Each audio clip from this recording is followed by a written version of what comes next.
कई बार जिंदगी में लिया गया एक फैसला उस वक्त बिल्कुल सही लगता है, लेकिन वही फैसला कुछ साल बाद इंसान की सबसे बड़ी भूल बन जाता है। यह कहानी एक ऐसी लड़की की है जिसने सिर्फ अपनी पढ़ाई बचाने के लिए अपनी पसंद से समझौता कर लिया।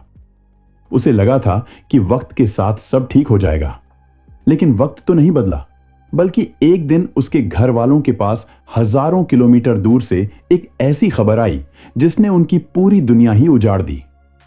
आखिर ऐसा क्या हुआ था? आइए जानते हैं अतुल्या शेखर की पूरी कहानी। अतुल्या शेखर का जन्म साल 1995 में केरल के कोल्लम जिले के एक छोटे से गांव में हुआ था। बचपन से ही वह पढ़ाई में बेहद होशियार थी। स्कूल में उनकी गिनती हमेशा उन छात्रों में होती थी जिनसे हर किसी को बड़ी उम्मीदें थीं। लेकिन कई बार सिर्फ प्रतिभा ही काफी नहीं होती, क्योंकि सपनों को उड़ान देने के लिए हालात का साथ देना भी जरूरी होता है। अतुल्या का परिवार आर्थिक रूप से बहुत मजबूत नहीं था। जैसे जैसे वह बड़ी हो रही थी, वैसे वैसे उनके माता पिता के सामने एक मुश्किल सवाल खड़ा होता जा रहा था।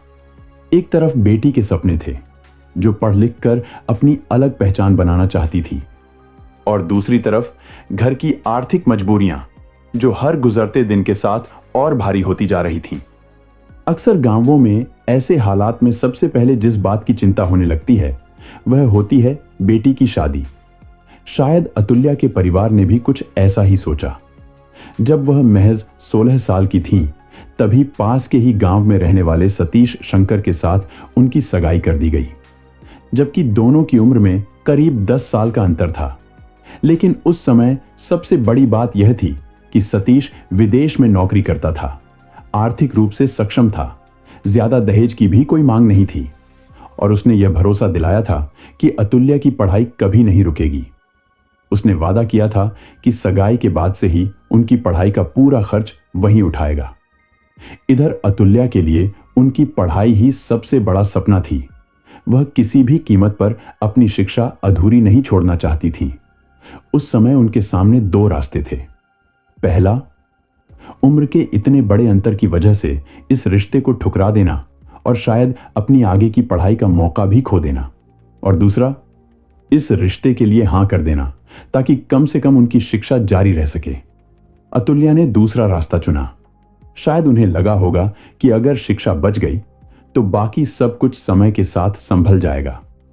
लेकिन उन्हें बिल्कुल भी अंदाजा नहीं था कि जिस फैसले को वह अपने भविष्य की शुरुआत समझ रही है, वही फैसला एक दिन उनकी जिंदगी की सबसे बड़ी भूल साबित होगा। जब अतुल्या की सगाई हुई थी, उस समय वह 12वीं बोर्ड की परीक्षाएं दे रही थी। उसके बाद उन्हें बीए मलयालम कोर्स के लिए एक अच्छे कॉलेज में एडमिशन भी मिल गया। लेकिन यहीं से सतीश का असली स्वभाव धीरे धीरे सामने आने लगा। वह नहीं चाहता था कि अतुल्या उस कॉलेज में पढ़ें। इसकी वजह थी उसका जरूरत से ज्यादा शक करना और हर बात पर उन्हें नियंत्रित करने की कोशिश करना। उसे डर था कि अगर अतुल्या नियमित कॉलेज जाएंगी तो कहीं वह किसी और के करीब ना हो जाए।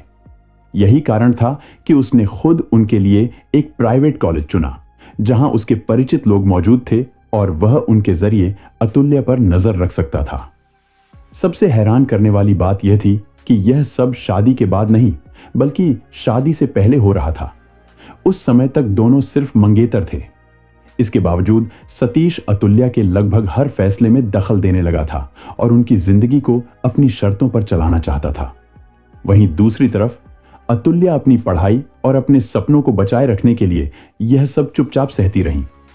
शायद उन्हें उम्मीद थी कि शादी के बाद सब कुछ ठीक हो जाएगा, लेकिन कई बार इंसान जिस व्यवहार को शुरुआत में नजरअंदाज कर देता है, वही आगे चलकर सबसे बड़ा खतरा साबित होता है।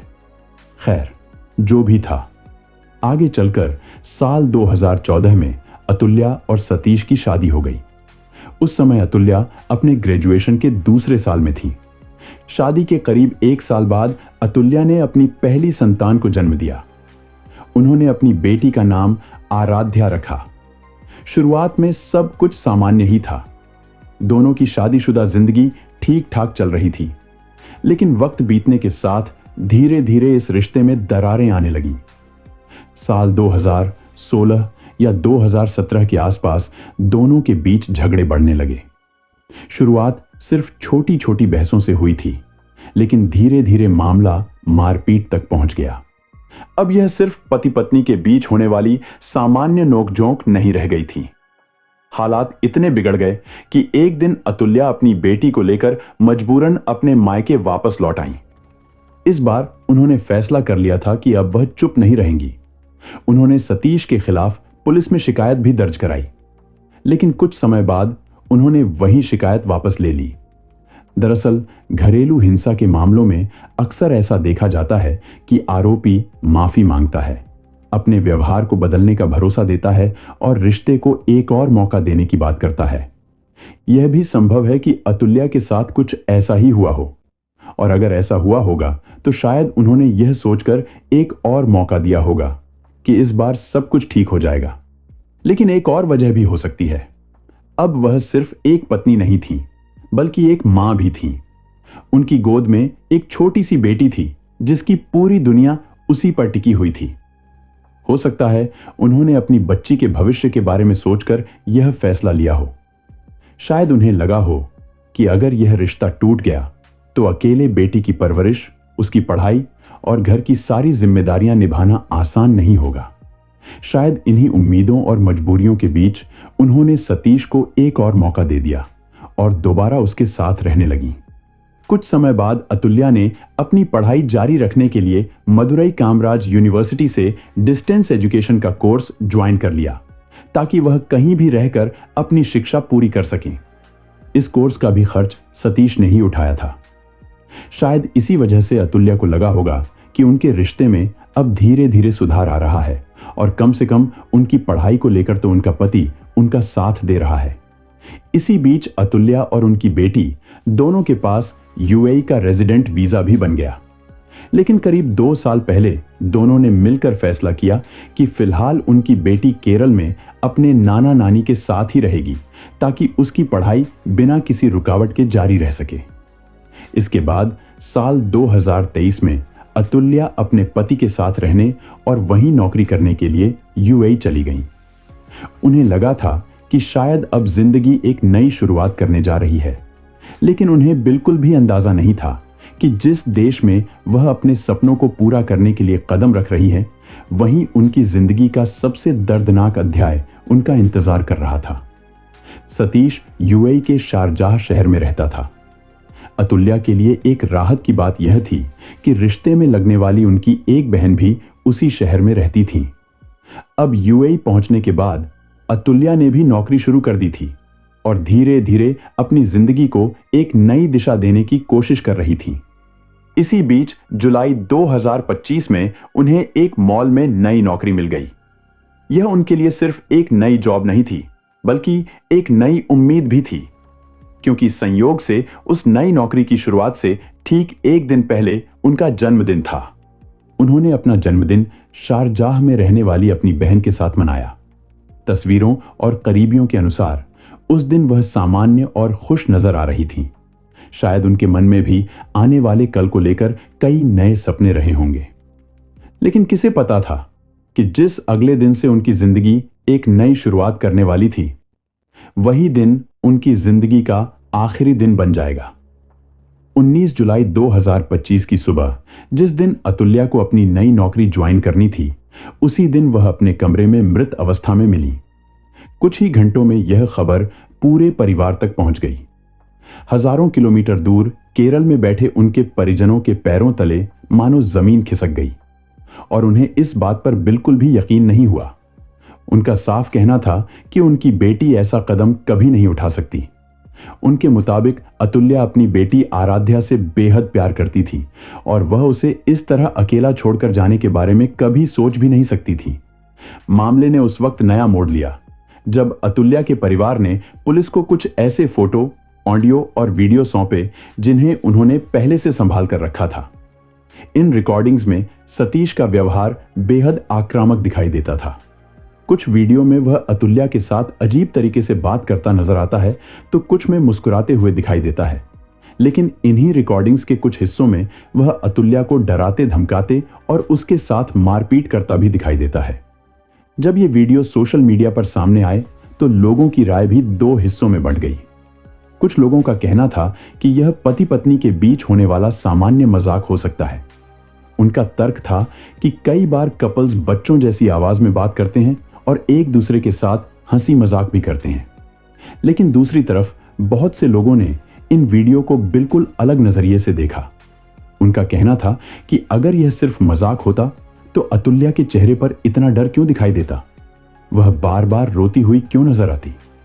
और सबसे बड़ा सवाल, अगर सब कुछ सामान्य था तो आखिर उन्हें यह सब रिकॉर्ड करके अपने परिवार को भेजने की जरूरत ही क्यों पड़ी।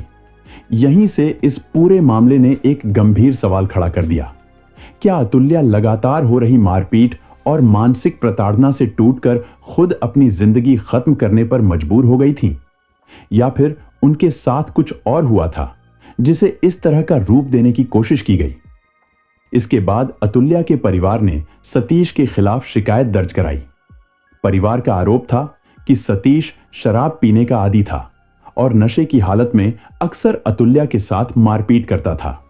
उनका यह भी आरोप था कि शादी के बाद भी वह दहेज को लेकर उन्हें परेशान करता रहता था, जबकि विवाह के समय उनकी क्षमता के अनुसार काफी सामान और उपहार दिए गए थे। अतुल्या के पिता ने एक ऐसी घटना का भी जिक्र किया जिसने उनके आरोपों को और गंभीर बना दिया। उनके अनुसार साल 2024 में जब वह अपनी बेटी से मिलने यूएई गए थे, तब उन्होंने अपनी आंखों से सतीश को अतुल्या की पिटाई करते हुए देखा था। स्थिति इतनी बिगड़ गई थी कि उन्हें बीच बचाव करना पड़ा। इसके बाद वह अतुल्या को लेकर एक परिचित के फ्लैट पर चले गए। ये वही बहन थी जिनके साथ अतुल्या ने अपनी जिंदगी का आखिरी जन्मदिन मनाया था। जरा सोचिए, एक पिता के लिए इससे ज्यादा दर्दनाक पल क्या हो सकता है कि वह अपनी ही बेटी को अपनी आंखों के सामने मार खाते हुए देखे। उन्होंने उसी समय अतुल्या से कहा था कि वह सतीश को छोड़ दें, उससे तलाक ले लें और उनके साथ वापस केरल चलें। लेकिन परिवार के मुताबिक उनके रिश्ते का पैटर्न हमेशा एक जैसा ही रहा। रात में झगड़ा होता, मारपीट होती और अगली सुबह सतीश माफी मांग लेता। वह बदल जाने के वादे करता। अतुल्या उन वादों पर एक बार फिर भरोसा कर लेती और जिंदगी फिर वहीं से शुरू हो जाती जहां से हर बार टूटती थी। अतुल्या अपनी मां के बेहद करीब थी। परिवार के मुताबिक वह अपनी जिंदगी की लगभग हर छोटी बड़ी बात अपनी मां से साझा करती थी। यही वजह थी कि जब यह घटना हुई तो उनकी मां ने पुलिस को बताया कि 18 और 19 जुलाई की रात अतुल्या ने उन्हें बताया था कि सतीश ने उसके साथ बुरी तरह झगड़ा किया था। परिवार का आरोप था कि उस रात सतीश ने उसका गला दबाया, पेट पर लातें मारी और उसके सिर पर एक प्लेट से भी वार किया। परिजनों का मानना था कि उनकी बेटी की मौत कोई सामान्य नहीं थी। उन्होंने पुलिस को कई फोटो, वीडियो, ऑडियो रिकॉर्डिंग और व्हाट्सएप चैट्स भी सौंपे। दूसरी तरफ सतीश का बयान बिल्कुल अलग था। उसका कहना था कि घटना के समय वह घर पर नहीं था। उसके मुताबिक जब वह वापस लौटा और कमरे के अंदर गया, तब उसने अतुल्या को फंदे से लटका हुआ देखा। उसने अपने ऊपर लगे सभी आरोपों से इनकार करते हुए कहा कि वह अतुल्या से बेहद प्यार करता था और उसकी मौत के बारे में कभी सोच भी नहीं सकता। लेकिन परिवार इन दावों को मानने के लिए तैयार नहीं था। उनका कहना था कि जिन फोटो और वीडियो को उन्होंने पुलिस को सौंपा है, उनमें सतीश कई बार अतुल्या के साथ मारपीट करता और उसे मानसिक रूप से प्रताड़ित करता दिखाई देता है। पूछताछ के दौरान जब सतीश से इन वीडियो के बारे में सवाल किए गए तो उसने खुद को सही ठहराने की कोशिश की। उसने कहा कि वह अतुल्या से बहुत प्यार करता था और कई बार उसी प्यार में उस पर हाथ उठा देता था। उसने यह भी स्वीकार किया कि शराब के नशे में उसने कई बार अतुल्या के साथ मारपीट की थी। हालांकि उसका दावा था कि अतुल्या भी गुस्से में कई बार उस पर हाथ उठा देती थी और उनके बीच अक्सर झगड़े होते थे। पूछताछ के दौरान सतीश ने एक और दावा किया। उसके मुताबिक जिस कमरे में अतुल्या की मौत हुई थी, वहां का बेड अपनी जगह से खिसका हुआ था। उसने यह भी कहा कि कमरे में एक चाकू, एक मास्क और अतुल्या के हाथ में एक ऐसा बटन मिला था जो उसकी किसी शर्ट का नहीं था। सतीश ने इन बातों के आधार पर यह संभावना भी जताई कि या तो अतुल्या उसे डराना चाहती थी या फिर घटना के समय कमरे में कोई तीसरा व्यक्ति मौजूद था। हालांकि इन दावों की सार्वजनिक रूप से स्वतंत्र पुष्टि नहीं हो सकी। चूंकि घटना संयुक्त अरब अमीरात में हुई थी, इसलिए शुरुआती घटनास्थल की जांच वहीं की एजेंसियों ने की थी। बाद में भारत में दर्ज मामले के आधार पर केरल पुलिस और क्राइम ब्रांच ने उपलब्ध डिजिटल साक्ष्यों, परिवार के बयानों और अन्य दस्तावेजों के आधार पर अपनी जांच आगे बढ़ाई और केरल पुलिस ने सतीश को पूछताछ के लिए भारत आने का नोटिस जारी किया। इसके बाद अगस्त 2025 में जैसे ही सतीश तिरुवनंतपुरम एयरपोर्ट पहुंचा, केरल पुलिस ने उसे वहीं से हिरासत में लेकर पूछताछ शुरू कर दी। बाद में इस पूरे मामले को स्टेट क्राइम ब्रांच को सौंप दिया गया और फिलहाल इसकी आगे की जांच जारी है। अदालत का अंतिम फैसला अभी आना बाकी है, इसलिए यह तय करना कि अतुल्या की मौत के पीछे असल सच्चाई क्या थी, अब जांच एजेंसियों और न्यायालय की जिम्मेदारी है। लेकिन इस पूरी कहानी का सबसे बड़ा सवाल सिर्फ इतना नहीं है कि अतुल्या के साथ आखिर हुआ क्या था। असली सवाल यह है कि एक रिश्ते में आखिर कब तक कंट्रोल करना, शक करना, गाली देना और मारपीट करना प्यार के नाम पर छिपाया जाता रहेगा। क्योंकि प्यार कभी डर पैदा नहीं करता, प्यार कभी किसी इंसान की आजादी नहीं छीनता और प्यार कभी किसी को यह महसूस नहीं कराता कि वह हर दिन अपने ही घर में कैद होकर जी रहा है। अतुल्या की जिंदगी अभी शुरू ही हुई थी। उसे नई नौकरी मिली थी, नए सपने थे और शायद उसे यह उम्मीद भी थी कि अब उसकी जिंदगी बेहतर होगी। लेकिन किस्मत को शायद कुछ और ही मंजूर था। आज उसकी 10 साल की मासूम बेटी आराध्या अपनी मां के बिना जिंदगी जीने को मजबूर है और यह दर्द शायद वह जिंदगी भर अपने साथ लेकर चलेगी। उम्मीद बस इतनी है कि इस मामले की निष्पक्ष, गहन और वैज्ञानिक तरीके से जांच पूरी हो, ताकि जो भी सच्चाई है वह दुनिया के सामने आए। क्योंकि किसी भी परिवार को सबसे ज्यादा तकलीफ सिर्फ अपनों को खोने से नहीं होती, बल्कि तब होती है जब उन्हें यह भी न पता हो कि आखिर उनके अपने के साथ सच में हुआ क्या था। अगर आपको लगता है कि ऐसी सच्ची घटनाओं पर खुलकर बात होना जरूरी है ताकि समाज इससे कुछ सीख सके, तो इस वीडियो को ज्यादा से ज्यादा लोगों तक जरूर पहुंचाइए। वीडियो को आखिर तक देखने के लिए आपका दिल से धन्यवाद। अपना और अपने परिवार का हमेशा ख्याल रखिए। जय हिंद।